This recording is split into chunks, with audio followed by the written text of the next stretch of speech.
He could be faking it. You might be walking into a trap. Ethan turned to his younger cousin, his voice low and steady. I've jumped into fire for my brothers. The woods don't scare me.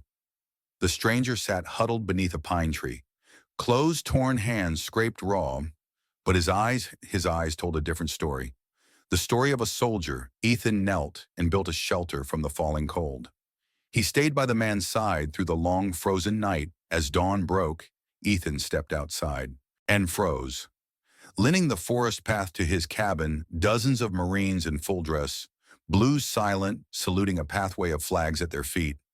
Ethan Brooks wasn't the kind of man you noticed in a crowd, mostly because he avoided crowds altogether. At 42 years old with salt and pepper hair that seemed a little too early for his age, Ethan had already lived a life fuller than most could imagine. 18 years in the Navy SEALs had left their marks a limp so slight it was almost invisible, a habit of scanning every room before stepping inside, and eyes that had seen too much. After retiring from active duty, Ethan had a choice. Try to rebuild a life among the noise of city streets or retreat to the silence he craved. He chose the latter. He packed up everything he owned, not that it was much, and moved to a remote stretch of northern Washington, where the mountains rolled like sleeping giants, and the only sounds were the wind through the pines and the sharp cries of distant eagles. City life, with its endless sirens, crowds, and constant movement, felt like an assault on his senses. In contrast, the wilderness offered a quiet kind of healing. The trees didn't ask questions. The rivers didn't judge. The mountains didn't remind him of things he wished he could forget. Out here, Ethan could breathe without feeling like every breath cost him something. Many veterans choose solitude after service, not out of bitterness, but out of necessity. War imprints itself on the soul in ways few can see. Crowded places can trigger memories they work so hard to suppress. Loud noises can send adrenaline surging through their veins without warning. For men like Ethan, isolation isn't loneliness, it's medicine.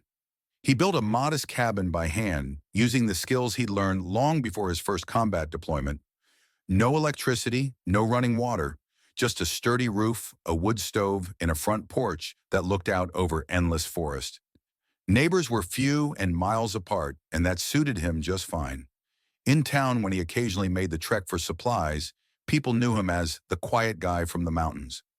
He offered polite nods but little conversation. Trust for Ethan was no longer given freely.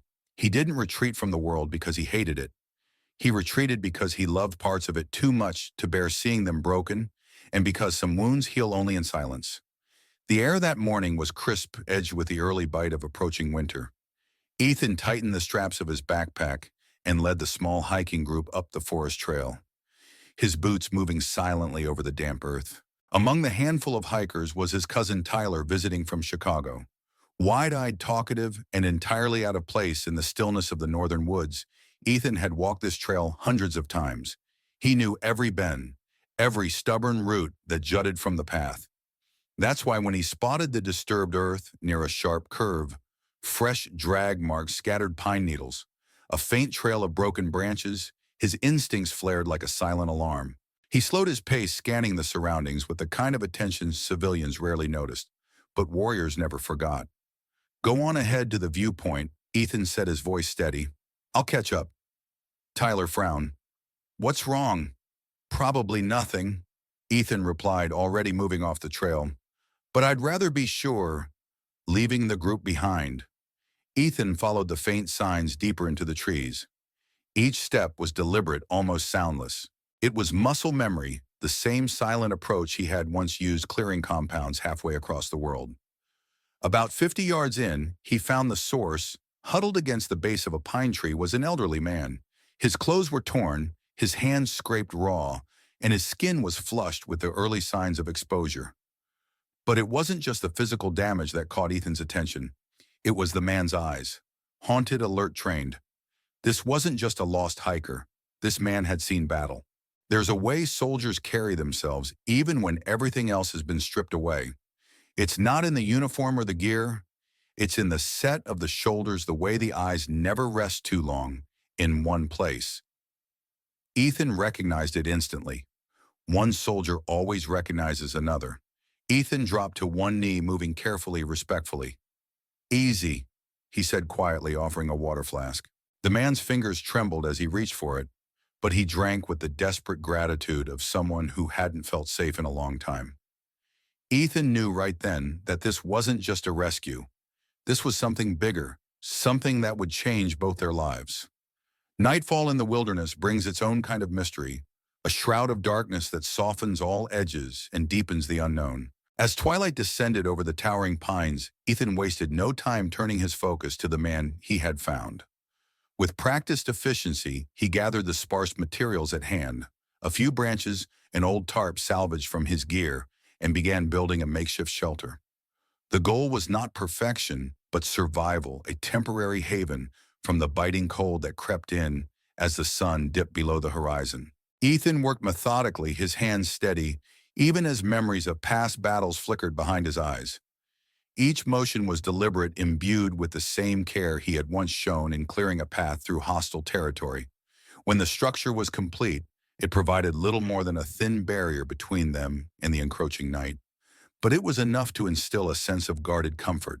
Inside the shelter, the space felt cramped and dim, lit only by the sputtering embers of a small fire Ethan had managed to kindle. The dancing flames offered a brief reprieve from the bitter cold, their warmth a fragile promise against the chill. The elderly man whose face bore the silent tales of hardship sat quietly, his eyes momentarily reflecting the firelight as if weighing each memory before letting it pass. Though his appearance was ravaged by time and ordeal, there was a dignity, a stubborn ember of pride in his gaze. The night stretched out in uncertain hours with each sound, the rustle of wind in the branches, the occasional snap of a twig, acting as a reminder of the unpredictable wilderness. Ethan maintained a vigilant watch, alternating between quiet conversation and purposeful silence. In hushed tones, he reassured his companion, offering water and small rations from his pack. He spoke of forgotten camaraderie and unyielding loyalty, drawing parallels to battles fought side by side in less forgiving environments. As they sat together in the fragile shelter bound by shared solitude and survival instincts, Ethan couldn't shake the feeling that the night was teaching them both something vital.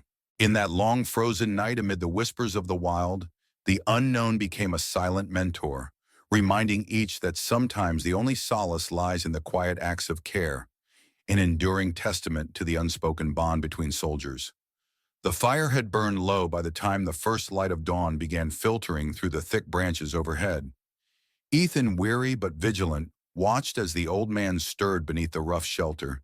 His breathing, once shallow and erratic, had steadied. For the first time since Ethan had found him, there was a flicker of clarity in the stranger's eyes. The man sat up, slowly grimacing against the stiffness in his joints. His gaze shifted to Ethan, studying him, not with the suspicion of a lost civilian, but with the sharp, assessing look of a soldier sizing up another. It was subtle the way his eyes briefly checked Ethan's stance, the way his shoulders instinctively squared, even while weakened. Then in a voice rough from disuse, he spoke. "You were in Ramadi, weren't you?" Ethan froze, the words hitting him harder than any cold night could. He hadn't mentioned his service, hadn't worn anything that would give it away. Yet this man, broken, battered, nearly forgotten by the world, saw it immediately. It wasn't a question. It was a statement born of recognition from one who had walked through the fire and knew the scent of ash. Soldiers can often see in each other what the world overlooks. It's in the way they move, the way they listen, the way their eyes always search for exits, even in places meant to be safe. No medals, no uniforms are needed to recognize the imprint of war. Ethan crouched beside him, offering another sip of water, masking the surge of emotion rising in his chest. "You're safe now," Ethan said quietly. "Rest will get you home." The man's hand trembled as he accepted the water, but there was a new steadiness in his eyes, a fragile thread of trust being woven between two men bound by experiences too heavy to name aloud. For Ethan, it wasn't about duty anymore. It wasn't even about survival. It was about something deeper, the silent promise that no matter how far one falls, there will always be another who remembers what it means to stand. As the morning sun broke over the treetops, illuminating the battered shelter and its two unlikely occupants, Ethan understood something simple and eternal. Some brotherhoods are forged in blood, others in the quiet decision to stay when no one else will. By mid-morning, the fire was nothing but smoldering embers, and Ethan busied himself preparing a simple breakfast, instant oatmeal, and black coffee, a soldier's meal if there ever was one. As he stirred the pot over the small flame, he noticed movement out of the corner of his eye. The old man Gabriel, or at least that was the name he had given, was fumbling with his jacket. Something clinked against the wooden floor. Ethan glanced down and saw it, a pair of battered dog tags half buried in dirt in frayed fabric. Without thinking, Ethan reached down and gently picked them up. The name stamped into the metal froze him in place. Dalton Samuel, 1st Recon, USMC. The memory surged back, a mission report he had once overheard years ago, whispered among SEAL teams in quiet mess halls. A blacked-out operation, a recon team presumed dead. Samuel Dalton, a Marine who was listed KIA over a decade ago. Some missions vanish into silence, buried under layers of secrecy. Mistakes and political necessity. When a soldier disappears during one of these classified operations, sometimes even their sacrifice is swallowed whole. Unacknowledged, unrecorded, unofficial, Ethan's hands tightened around the tags. It wasn't just a lost man he had found in the woods. It was a ghost, a man the world believed had perished long ago. And here he was, battered but breathing, his mind frayed but his spirit somehow unbroken. Ethan knelt beside Dalton, who looked up at him with the raw, haunted gaze of someone who had carried too many memories alone. "How long?" Ethan asked softly, keeping his voice low, as if speaking too loudly might shatter the fragile connection between them. Dalton's eyes drifted toward the endless tree line outside. "They left us there," he rasped. "Left me when the extraction went wrong. I don't remember how long I crawled before the world stopped making sense." The silence that followed wasn't empty. It was thick with grief, betrayal, and something deeper, resilience. Ethan placed the tags gently back into Dalton's hands. "You're not forgotten," he said quietly. And for the first time since Ethan had found him, Sam Dalton wept, not from weakness, but from the overwhelming realization that somehow, after all these years lost in the wilderness, someone still remembered. The cabin grew quiet after Dalton's tears subsided. The only sounds, the soft crackle of the fire and the distant sigh of the forest outside. Ethan didn't ask any more questions. He simply moved around the small space, tending to chores with the unspoken care of someone who understood that some wounds couldn't be forced open, they had to be trusted out. Dalton slept most of that day wrapped in a thick blanket near the fire. Every so often he stirred, caught in invisible nightmares that twisted his face into grimaces of remembered terror. Ethan stayed close, never hovering, but never far enough to leave the man alone with his demons. When night fell again and the forest grew colder and darker, Ethan set another log on the fire and settled into the chair across from Dalton. His rifle rested against the wall nearby. Old habits never died, but his real weapon was his presence. A quiet, steady anchor in a world that had long forgotten how to hold men like Dalton in place. Not all rescues are loud. Some look like sitting silently through the storm inside another man's mind. Some look like offering no answers, no advice, just the stubborn proof that someone will stay, even when the darkness gets heavy. Around midnight, Dalton thrashed in his sleep, mumbling incoherent fragments about coordinates, wrong signals, and broken promises. Ethan didn't touch him, he knew better, but he spoke in a low, even tone, the way you'd talk to a wounded brother in the field, anchoring him back to reality without dragging him through the memories. "You're safe, Sam," Ethan murmured into the shadows. "You're not alone." The storm passed and Dalton settled again, sweat beading on his forehead. Ethan sat back in his chair, rubbing a hand over his stubbled jaw, his eyes heavy but never closing. Outside, the wind picked up, whispering through the pines like the ghosts of forgotten battles. But inside the cabin, there was only the steady breathing of two men, one fighting to remember who he was, and the other refusing to let him face it alone. In that long, frozen night, Ethan Brooks made a silent vow. No matter how broken Sam Dalton was, he would not be left behind again. Not this time.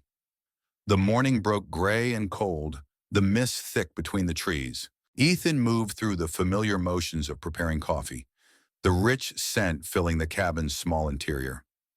Across the room, Dalton stirred fitfully in the cot, muttering beneath his breath.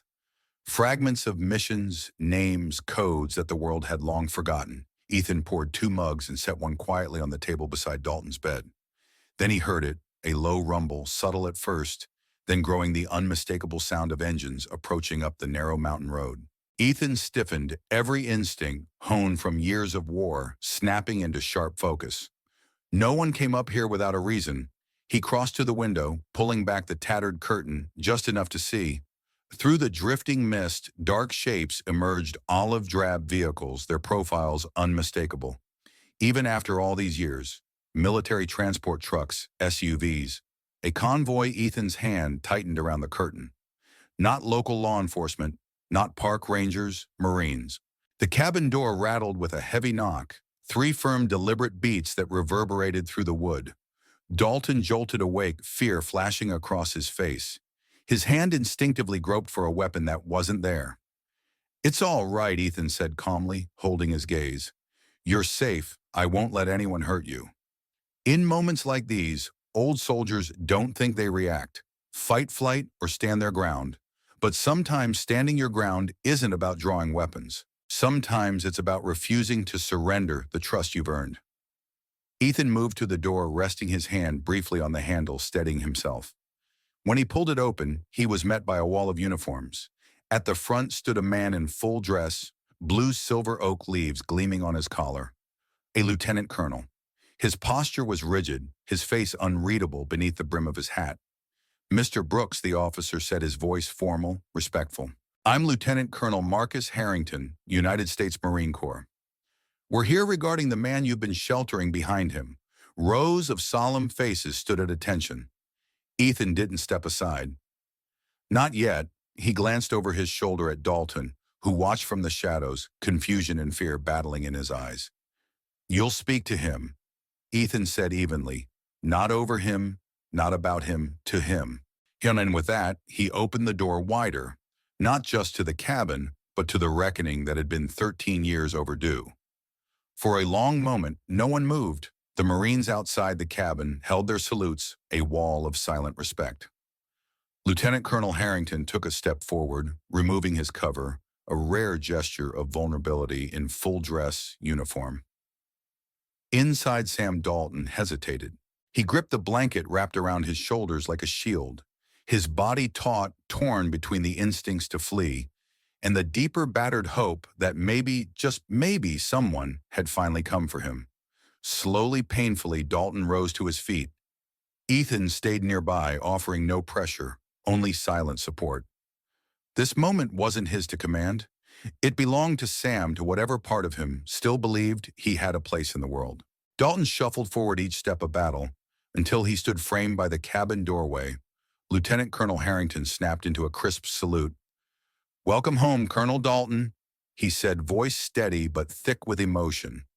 One by one, the Marines behind him followed suit, the clearing filled with the soft, synchronized sound of boots striking ground. Hands raised to brows, Dalton's mouth opened as if to speak, but no words came. His hand, trembling but determined, rose in return. His salute wasn't perfect. Years of hardship had stolen some of the sharpness from his movements, but no one watching cared. Some salutes carry more weight than medals. Some honors come not from a podium or a headline, but from the silent understanding of those who know exactly what it costs to stand there at all. A young Marine, barely old enough to shave, stepped forward, emotion plain on his face. "My father served with you, sir," he said hoarsely. "He told me you saved his life, and that if I ever had the chance, I was to stand for you." Dalton's eyes, so long dulled by pain and survival, glistened with unshed tears. For the first time in over a decade, Sam Dalton wasn't just a ghost, wandering forgotten woods. He was seen. He was remembered. He was home. The ceremony of silence eventually gave way to soft, urgent conversations. Ethan stayed near the porch, his arms folded, watching every move with cautious eyes. He trusted few things, and uniform alone wasn't enough to earn that trust. Inside the cabin, a small team of medical officers carefully examined Sam Dalton. They worked with a reverence usually reserved for sacred things, checking his vitals, offering clean clothes, preparing transport without a single rushed movement. To them, Dalton wasn't just a veteran, He was a living piece of history reclaimed from the shadows. Lieutenant Colonel Harrington pulled Ethan aside. "We've been searching for him for a long time," Harrington said quietly. "Officially recon. Team Echo was declared KIA, but some of us, we never stopped believing there was more to the story." Harrington explained that a few months after Dalton's unit went missing, fragmented intelligence suggested that at least one survivor might have escaped captivity deep behind enemy lines. Political embarrassment, bureaucratic inertia, and classified missions had buried the truth.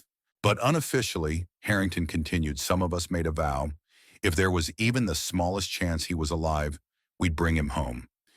Sometimes loyalty isn't about following orders. It's about keeping promises when the world has forgotten them. The silent missions, the private oaths. They're the ones that define a brotherhood. The mission to recover Dalton had been given a name, kept off official ledgers, but passed quietly between those who still remembered Operation Homebound. No medals, no news coverage, just men who refused to leave a brother behind, no matter how many years it took. As the medical team prepared to transport Dalton to Walter Reed Medical Center, Ethan caught Sam's gaze one last time.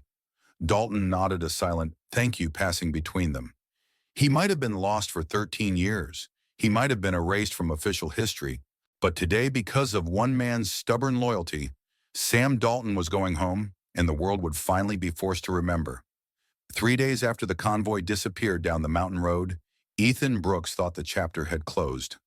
He returned to his quiet routines, chopping wood, walking the trails, brewing his strong, bitter coffee. But something lingered in the air, a hum beneath the silence, a feeling that the story wasn't quite finished. At precisely dawn, as mist curled low across the valley, Ethan heard the sound again, the muted crunch of tires on gravel. He stepped onto his porch, half expecting a delivery truck or perhaps a wandering hunter. Instead, he froze. Stretching from the forest edge to the foot of his porch was a line of Marines in full-dress blues. No vehicles in sight this time, no commanding officer issuing orders. Just men standing shoulder to shoulder, silent and solemn, their faces carved with respect. One by one they approached. Each Marine knelt by the trail and planted a small American flag into the dirt. A quiet salute followed, no words spoken. No explanation offered before the Marines stepped back into formation. Some gratitude doesn't need grand speeches. Some debts are paid not in medals or headlines, but in the quiet, sacred rituals between those who understand loyalty without needing to explain it. Ethan remained on the porch, arms crossed over his chest, the rough wood beneath his boots grounding him. He watched without moving, without speaking, feeling something stir in his chest he hadn't felt in a very long time. Pride, sorrow, and something dangerously close to hope. At the end of the line, a young Marine stepped forward, the son of a man Sam Dalton had once saved. He placed a framed photograph on Ethan's porch, a faded image of a young Sam Dalton in uniform, standing in the sands of a faraway desert.